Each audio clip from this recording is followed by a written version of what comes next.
Hi, I'm Elizabeth Bowman, and welcome to the Opera Glasses podcast. Today I have soprano Simone Osborne here. She is one of the youngest winners ever of the Metropolitan Opera auditions back in 2008. I have known her since 2009. When I met her when she was in the ensemble studio at the Canadian Opera Company, and I was working there as Alexander Neef's executive assistant. So we have a long history. She is currently in Calgary, starring as Adina in Donizetti's The Elixir of Love, and in the spring she will be with the Canadian Opera Company singing Norina in Don Pasquale. So a lot of Donizetti ahead for Simone.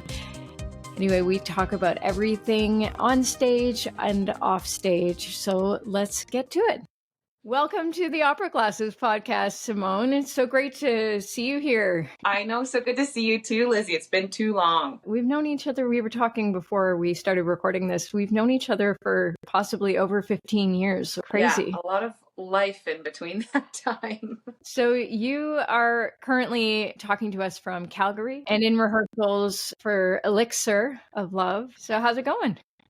Oh, it's great. I love this piece so much. It's so nice not to have to die on stage. No, it's a really lovely cast, and the company's great. There's such a nice feel about the company, and they have the young artists doing a matinee performance during the run too, which is really nice because it sort of feels like the whole company is really behind them and really connected to the project. We've got a fantastic director and a lovely conductor, and so it's all great. And it's not minus 50 anymore like it was last week. It's actually, I think, 0 today. Is it your first time in Calgary? It's my first long stint in Calgary. My grandparents lived in Manitoba when I was growing up in BC, so we would often road trip in the summer to see them. I distinctly remember Calgary. It's going to be so cliche, but we were driving through and I was probably like 9 or something, and it would have been July, so it must have been Stampede time, and all the cars we were driving by, people were wearing cowboy hats in them. And so I always remember Calgary for that reason, and thinking like, I gotta get back there and see what all these cowboy hats are about. So here I am. Can you tell us a little bit about the production? Well, the nice thing about this production is that they've brought in an Italian-Argentinian director. So he speaks fluent Italian. He's, like an encyclopedia of all of these time frames and the politics going on at the time and the societal constructs at the time. It's wild. He's also a total polyglot. The other day I heard him speaking perfect French. And he's speaking Italian in rehearsals. And then sometimes we switch to German because our brains go sideways. And then his English is perfect. And he's just one of these, he must read every minute of every day when he's not with us. And he's a trained actor, so he knows all the commedia dell'arte stuff, and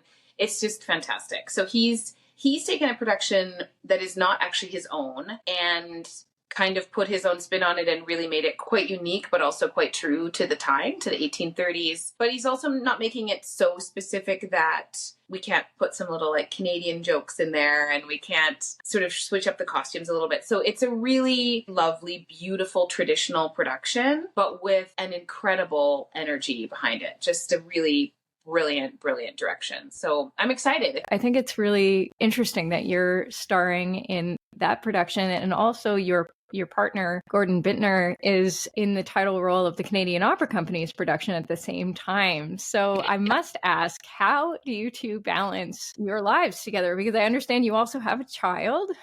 Yes, we do. And a dog. And a dog. Although he kind of counts as 0.5 because he's a Yorkie Maltese mix. So he's sort of more squirrel than dog, if we're honest. He's the best, and he's 11, and he's been on this road with me since he was 3 months old. So he knows the drill. He goes to sleep on the airplane immediately. I wish I could say the same for the baby. I think first and foremost, it's important to say, because I don't think it's acknowledged enough, that we have an amazing support system. I have 2 amazing babysitters, local babysitters here. I literally could not do my job without them. They're the only way that I'm getting up there every day. I once heard someone say, I heard it on Instagram because mom life, the last thing I read was 2 years ago because I have a 2.5-year-old. So anything I say has come from either TikTok or Instagram, which is depressing, but true. Sometimes there are pearls of wisdom. People always tell women, well, you need a village. It takes a village to raise a child. What they don't tell women of our generation, who often live far away from their, extended family, and even in our case, close friends, is that you might have to pay for that village. So we have an amazing support system, and it is very expensive, and renting apartments all over the world that have 2 to 3 bedrooms to accommodate our family is very expensive. But so I feel very fortunate that we can make that work. It takes a lot of organization. It takes a lot of like, I have 5 minutes to do this, and then I have 15 minutes to get there. And you just get more organized, and you have no time for the like chit chat, extra politics, drama, which is incredibly freeing in the work, because really there is no time or space for anything but her and the work. So in a funny way, I've never worked harder, but I don't think I've ever worked smarter, and I don't think I've ever done better work, which was of course a fear, you know, becoming a new mom and going back to work and going back to concerts and now opera. This is my first opera contract back since having her because of the pandemic. And then after having her, I kind of realized that I wanted to raise her. And I didn't, you know, the opportunities that were coming in, as much as I'm very grateful for them, would have meant me being away from her dad and contracts that he had already agreed to, and her being either with him or with me. And that didn't feel right at the time. So we did a lot. We have, for these 2.5 years, done a lot of traveling together. And for us, that works. For the most part, when he's working, I try not to be on a long contract, although that's shifting now because it's just, you know, there are contracts that come in that you want to do and have to do. And so this is one of them. Then I'll go to the COC in the spring for Pasquale, Don Pasquale, while he's in Paris, but we'll go back and forth between. So, you know, you just make it work, and it works differently for every family. And depending on, you know, who you've got, a lot of singers I know have like a mom that will come with them, or a sister or aunt. We don't do that right now, but we found a way that works. And it's so funny. I was terrified, you know, as soon as I met Gord, I thought, uh-oh, I'm probably going to have kids with him because he's just such a good egg. And I was sort of terrified that it would change everything. And it definitely has, in the most incredible ways. And I wouldn't change a second of it. I now realize why my friends that have kids before me never tried to explain it to me, because you can't describe it. So to be able to have her with me here while I'm working and doing what I love, and for her to see her mom do that, she's seen her dad do that a lot in the last 2 years. I'm not sure how much she remembers of that first year and a half, but it's really important to me, and it means a lot to me that especially here at home in Canada, companies would hire me and be so supportive of me having my daughter with me. It's been really, really special, and a really, really special return to the opera stage. And I got to say, Calgary's made it very, very easy. Does the company help with the childcare connections, or how do you arrange a babysitter? We're so lucky in Canada. Everyone's sort of like a 2 degrees of separation maybe in our world. So I went to university with a fabulous soprano who works and teaches in Calgary, and she has a great student who is a musical theater singer. She's in her 20s. She's fantastically talented, and just so happens to be off of work right now between contracts. So she's wonderful. And immediately when I wrote my girlfriend and said, do you know of anyone? She had this person in mind, and we chatted, and I just knew it was going to be a good fit. And she's exceeded any kind of expectations. I'm going to be really sad to leave her. And then I have a fabulous young artist who I actually taught a lesson to at UBC a couple of years ago. She was in the studio of my friend Rosalind Jones at the time. So I taught her a lesson, and she's a gorgeous mezzo-soprano in the program here, and she's taking the night shift. So she finishes coachings and things at 5:00. She's not on the show. And then she comes over here and hangs out and sits on the couch while Birdie sleeps, or more recently puts her down to sleep, which is not an easy task, and she's succeeding. So I got really lucky. And in Toronto, of course, you know, there's so many wonderful young singers, and singers make great babysitters because they've got great facial expressions and energy. I've heard that a lot of young artists will take on childcare roles and that kind of thing. I mean, obviously, from an income standpoint, it also is helpful to have an additional income when you're just starting out and that kind of thing. Yeah, well, and to be around it, you know, I mean, now that COVID rules have kind of relaxed a little bit, she can come to rehearsals sometimes, and, you know, my sitters can be there with her. And for a young singer, that's really interesting. I know Tracy Dahl used to take some of her students, some who have gone on to huge international careers, just sort of being on the road with her and experiencing all that is pretty special. So I would love to do that. And we might end up doing that in the spring when we're back and forth to Europe quite a bit. But airfare is no joke these days. So we're already paying $3, and paying $4 might might just make my head explode. So we'll see how we make it work. But that's the motto. Mom motto, you just make it work. Yeah, exactly. Those airfares are getting very expensive for the Europe trips. I was just looking ahead at the summer travel. I know. It's got to be gas or something. It's got to be. Yeah. So this production runs February 3 to 9, and then I assume you'll go to Toronto for Gordon's final, I guess, 3 shows, or you'll be there. Yeah. And where's home for you now? That is a challenging question. For all intents and purposes, I mean, to be honest, it's basically our suitcases, because the amount that we're on the road, when he's not working, he's with me. When I'm not working, I am with him. So we're on the road a lot. But Toronto, we were in Germany for 6 years, and then just post-pandemic kind of shifted and are now based in Toronto in terms of like our apartment. And we're there enough of the year that we're Canadian residents and all of that. But if I'm honest, it feels like we live out of suitcases, which we do. We have a storage container in Europe. We have a storage container here. And, you know, until she has to go to school, it feels like, I don't know, to us, it just felt like the most natural thing that we would try and put together. So that's what we're doing. And it's wild. You like go to the storage container in Germany and take out tiny baby clothes and exchange them for slightly less tiny baby clothes, and switch out some toys and switch out the books and grab a gown or two and a tux or tails, whatever he needs for the next gig, and then stop through on the way to the next place. I'll probably look back in 10 years and think, what were we thinking? But works for us for now. So yeah, Ben and I went through a period where we weren't living anywhere. We had a storage container in Toronto. It was really far out of Toronto too. It was sort of I don't know where it was. Yeah. See, I would have done that. And Gord was like, let's just splurge and do the downtown, you know, same in Frankfurt. It's very close to the airport. And it's like, oh yeah, that's the right choice. Luxurious storage. Yeah, exactly. So Toronto is home. You spent a lot of time there before, obviously being an alumni of the Canadian Opera Company program, and you're going back to perform on their stage. I guess the Canadian Opera Company has somewhat transformed in the past little while, because now Alexander has gone to Paris and Perrin Leach has taken over. Have you met him? I have met him. And I mean, it's tricky. The last contract that I did at COC was literally the month before COVID. It was February of 2020. We did Hansel and Gretel. And then the world shut down. I have been back the last 2 seasons with Gord when he was doing shows. So I've met Perrin like at after parties and things like that, but we haven't had much time to connect. He's got a lot of people to see at those parties. You know how those parties can be. Yeah, it's interesting because when I came to the COC, it was the same year as Alexander's first season. So I started at the company sort of at the opening of a new chapter.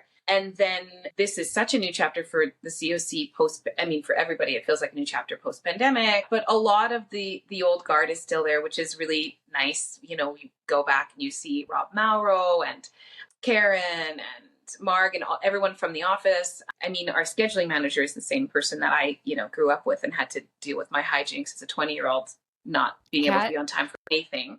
Yeah, Kat, she's still there. She deserves a medal for surviving my young artist years. But yeah, it's nice. A lot of the crew that we knew back in the day is still there, but there's definitely a different energy to the place. And there are a lot of young people in positions, in really kind of high positions there, which is so neat. Like there are people that were kind of interns or just starting at the company in the press office or in donor relations and things. And now they're like running those departments, which seems so wild to me because they seem like the kids that they were when we were kids. They're in our 20s. And yet I realized, oh, I'm not a kid in my 20s anymore. So of course they would be, running that floor. I've done 10 years or 15 years worth of singing since then too. So it's nice to see the company elevate people like that. And it feels like a lot of people have a lot of history within that place. And then there's definitely some new faces and some new energy. So I'm excited to get back And I mean, they just continue to put on such a high level of music making and artistry on their stage. And it's always an honor to sing at the COC as a Canadian. It's just, I got really good advice when I was young and had done the competition circuit. And there were a lot of there was interest in and conversations happening with a lot of the American programs. And Matthew Epstein actually was the one who said to me, Simone, you're a young Canadian. I think you should train in Canada, stay in Canada and see what that does. And then if you want to go and do an American program after, that'll probably be open to you. But it might be interesting if as a Canadian artist, you train there and you really, learn the fundamentals there. And I'm kind of deeply proud that I did that, and that I didn't need to do one of those big American programs after the fact. They sent me off and I was kind of ready to go. And yeah, so it's a lot of history in those walls. Obviously, when we met, I was Alexander Neef's executive assistant. So yeah, it's been a career journey for me too. Speaking of which, you're now more established yourself as a singer. What advice would you have for young artists just starting out now? Do you have sort of three things you would advise? It's so interesting. That's definitely kind of at the top of my mind right now these days, because the young artists are in all of the rehearsals with us. And it just is such a reminder of exactly the kind of format that I grew up in musically, being in those rehearsals, watching Isabel Bayrak-Darrian, watching Jane Archibald, and learning from them and stealing all their tricks and using them. I would say that for most people, the young artist years are really challenging, whether you're in a young artist program and you're fortunate enough to have been chosen as one of those young singers, or if you didn't receive an invitation right after school, after a master's program, and you kind of feel like you're in a little bit of nowhere land. You don't have anywhere that a direct path, or you're not, Monday to Friday, a young artist at this company. It's challenging. And I think the landscape right now is extremely challenging for young artists coming out of COVID, probably better now than it was obviously a year or two ago. A lot of things are still in flux. It feels like a lot of budgets for opera companies and plans are happening a lot shorter term than they used to. It's really hard to do, but the fundamental thing that I think a young artist needs to do is be open to suggestions, advice, technical ideas, all of it. Be open to it, but don't just take all of it as gospel, and don't just assume that someone else has to say will work for you. You have to be open, but you also have to kind of filter what works for you, what doesn't work for you. And you can't be so open and so, not so open, but you can't be so eager for all of the opinions and all of the thoughts that you get kind of lost in the stuff that happens outside the practice room or outside the rehearsal space. There's a lot of politics and drama and challenges that come with this work. And I see a lot of young singers worrying about what people think of them.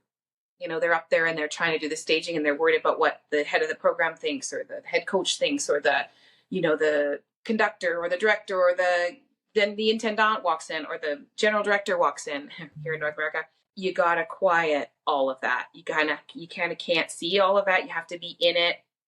You have to be thinking about yourself and your vocalism and your performance and your craft, and not worry about what anybody else is thinking in the moment. That, at least for me, paralyzed me as a young singer. And I think, it was maybe made worse by the fact that I had done a lot of competitions before and had been successful in them. And so I felt maybe that there was an expectation that I was or wasn't living up to. And that was hard. But I think it's really hard to know your own worth as a young singer. Like everything in singing, it's a balance, right? It's knowing your own worth, being open to advice and criticism and changes, but not getting lost in that and forgetting who you are, forgetting what you have to say, forgetting what makes you special or different, or what feels good even. That would be a very long-winded way of saying, don't lose the forest through the trees. Remember who you are, be open, but be judicious in where you send your energy. Does that make any sense? Yep. I was just listening to a Rich Roll podcast. Do you know Rich Roll? Yeah. And the guest was Dr. Michael Gervais. And it's, funnily enough, on how to stop worrying about what other people think. Oh my God, can you send me that link immediately?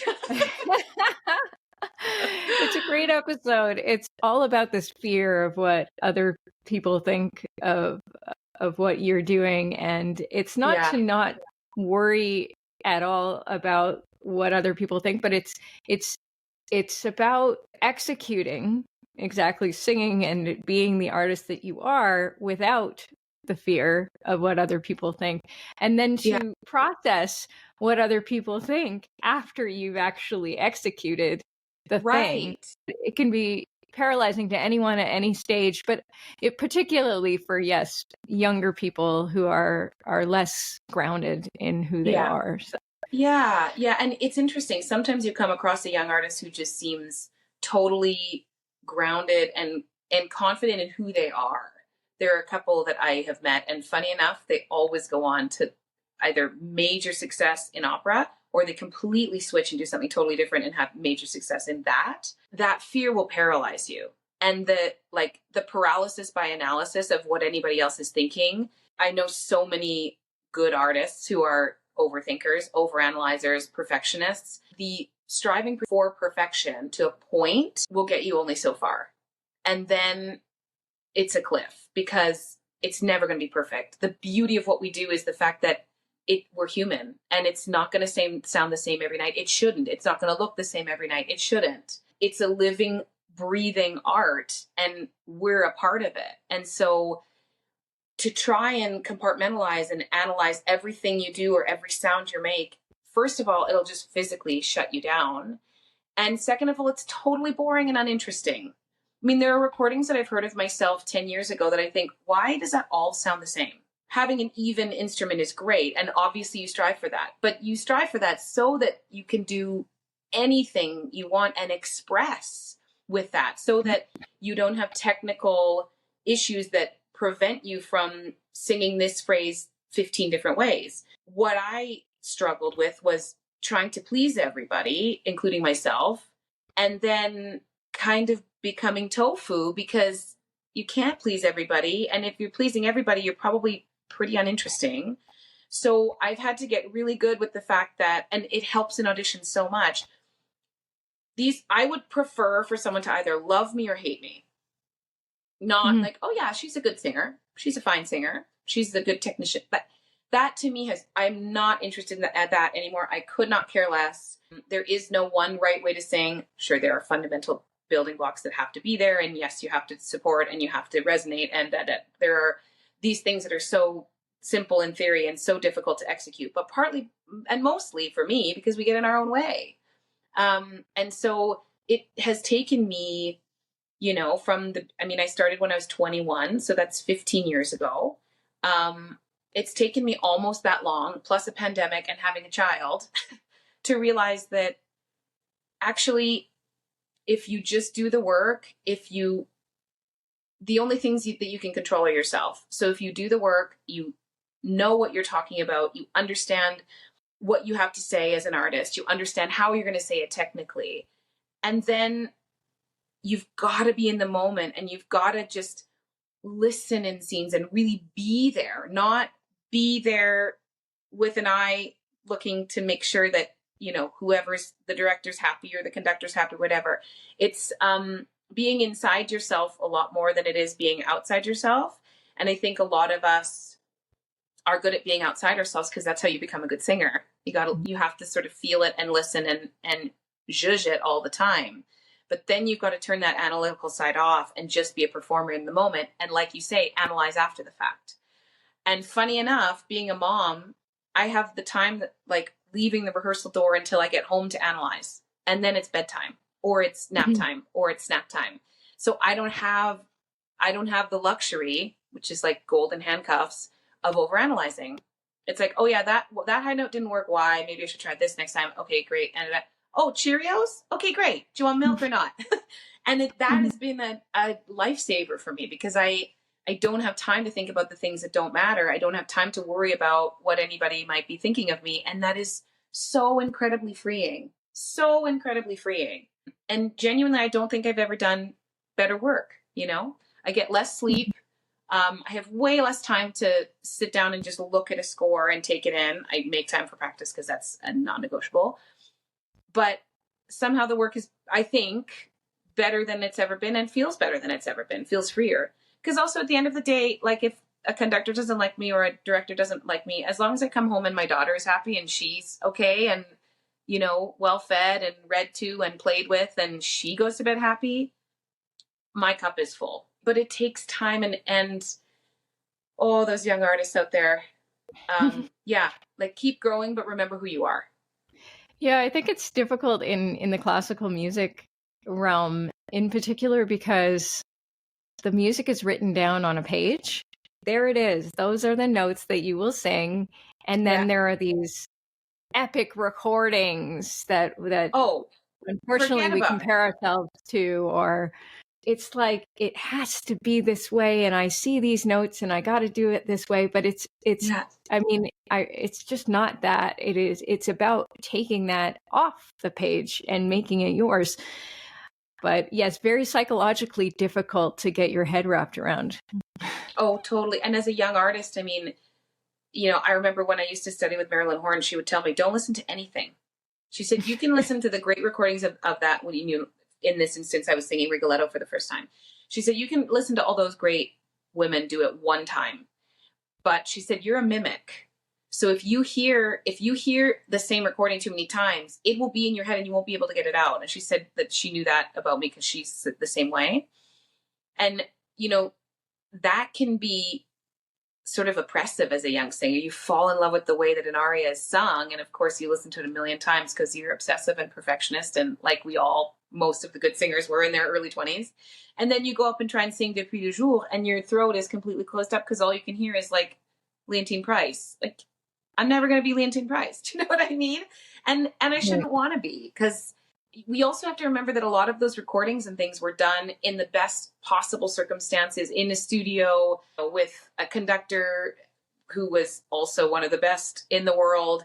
They're not, you know, trying to cartwheel on stage and bring in an audience and put that piece of the puzzle together too, which is so much more active and involved now than it was back in the day. I mean, those amazing Rossini operas that Marilyn sang, she could stand down stage and sing the bejesus out of them. And frankly, I don't need or want to see her do any, you know, hand gestures while she's doing that. I just want to hear that because that's mind blowing. But the paradigm has shifted and the world has shifted, and putting on a show is important, not to the detriment of the music, but to go hand in hand.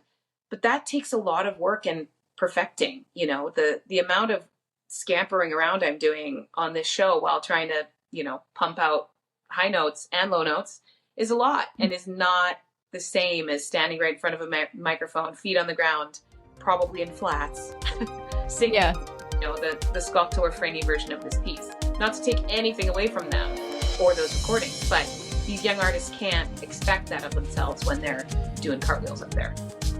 Definitely. Well, listen, thanks so much for all these insights, and really great to connect with you after so long. And so long. Yeah, really can't wait to hear you perform soon. Oh, thanks. Well, I'm so nice to see you, Lizzie, and I'm sure we'll see each other in Toronto. It's congratulations on everything with the magazine. It's just so exciting what you're doing, and it was so nice when we were away, you know, living in Europe all those years, to just have a little piece of home.